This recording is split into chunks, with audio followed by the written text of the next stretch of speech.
Bienvenue dans le Financier, votre rendez-vous économique quotidien. Voici les titres de l'actualité. Au Zimbabwe, 75 millions de dollars de bons agricoles ont été émis par l'autorité de commercialisation des produits agricoles.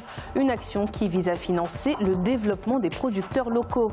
Dans l'actualité également, le tourisme est en chute en Angola. Durant l'année 2017, le secteur a enregistré une baisse de 33%. Il s'agit de la deuxième année consécutive de récession pour le secteur. Et puis en fin d'édition, nous ferons un point sur l'évolution des marchés boursiers africains. « 75 millions de dollars, c'est la valeur totale des bons agricoles émis par l'autorité de commercialisation des produits agricoles au Zimbabwe.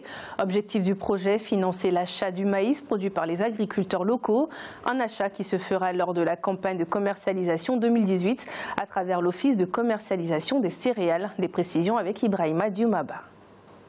Pour financer l'achat des produits agricoles locaux et notamment le maïs, l'autorité de commercialisation des produits agricoles du Zimbabwe a émis des bons agricoles d'une valeur de 75 millions de dollars. L'enveloppe sera débloquée lors de la campagne de commercialisation 2018 à travers l'Office de commercialisation des céréales. Cette situation peut avoir de lourdes conséquences du point de vue de l'endettement de l'État, puisque cette dette ne sera remboursée qu'en 2019, et en 2019, il n'est pas dit que la situation financière de l'État va s'améliorer. La dette publique du Zimbabwe est déjà relativement lourde.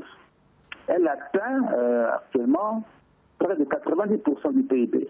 L'autorité de commercialisation des produits agricoles s'est engagée dans l'accompagnement des agriculteurs locaux. Lancé le 13 septembre 2018, ces obligations arriveront à maturité dans les 360 jours suivant l'acquisition. Le taux d'intérêt de cette émission est fixé à 7%. Le point positif de cette opération, c'est qu'elle permet à des agriculteurs de pouvoir vendre leurs produits. Or, près de la moitié de la population active au Zimbabwe est constituée d'agriculteurs. Le Zimbabwe a mis en place l'AMA pour promouvoir les droits des agriculteurs et faciliter la commercialisation des produits agricoles. La production zimbabwéenne de maïs a chuté de 46% cette année du fait des mauvaises conditions climatiques. Pour satisfaire la demande intérieure, l'État fera recours à l'importation. À partir de janvier 2019, les paiements destinés à un organisme gouvernemental et qui dépassent les 100 000 livres égyptiennes, soit environ 5 500 $, devront être effectués par voie électronique. C'est ce qu'a annoncé le ministère égyptien des Finances. Une décision qui s'inscrit dans le cadre du plan gouvernemental pour l'inclusion financière et la transition vers une société sans numéraire. À noter que des programmes de formation destinés aux fonctionnaires et aux agents de l'État sur l'utilisation du nouveau système électronique sont également prévus.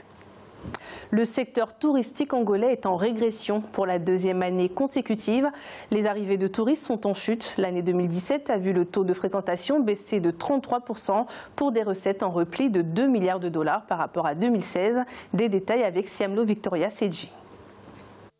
En Angola, les arrivées touristiques ont chuté de 33% en 2017 par rapport à 2016, selon ce qu'a révélé la direction du Bureau des programmes d'études statistiques du ministère du Tourisme.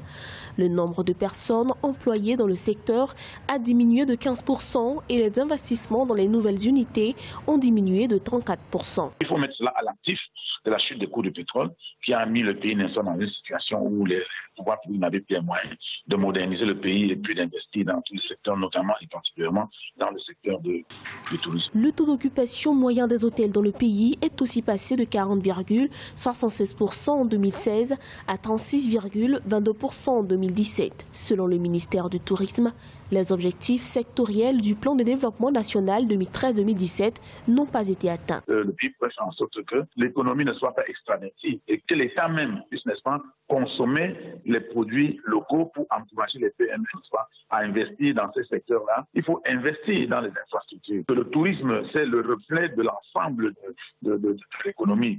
Quand l'économie se porte bien, le tourisme se porte bien. Ce n'est pas le tourisme qui se porte bien que le pays se porte bien. En Angola, les revenus des hôtels et des services similaires représentent environ 3,5% du produit intérieur brut.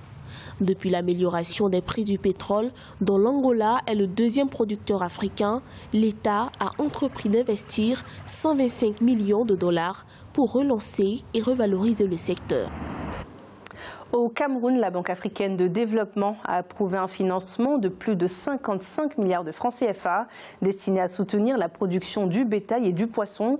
Pour exécuter ce projet, le gouvernement a ciblé 3 zones, la région du nord-ouest, du centre et du littoral. Le projet bénéficiera principalement aux éleveurs et leurs coopératives qui constituent 45% de la main-d'œuvre du secteur. Le Maroc est le 3e pays le plus attractif aux investissements en Afrique. C'est ce qu'a dénoncé une étude de la banque sud-africaine Rand Merchant Bank. Le royaume chérifien maintient ainsi sa position et reste devancé par l'Afrique du Sud et l'Égypte. Pour cette étude, les experts se sont basés sur plusieurs critères, parmi lesquels le poids du PIB réel, les prévisions de croissance et l'environnement des affaires. La banque estime également que l'absence d'infrastructures efficaces réduit le taux de croissance moyen par habitant de l'Afrique de 2,6% et pèse lourdement sur le développement humain. Dans ce classement, le Maroc devance l'Éthiopie, le Kenya, le Rwanda, la Tanzanie, le Nigeria, le Ghana et la Côte d'Ivoire. Nous allons écouter les précisions de la Rand Merchant Bank. Le Maroc est le 5e marché de l'Afrique. Le pays a un taux de croissance attendu de 4% à moyen terme. L'environnement opérationnel et l'attrait de l'investissement au Maroc ont été considérablement renforcés depuis le printemps arabe, mais également depuis le retour du Royaume à l'Union africaine et son projet d'intégration à la CEDEAO.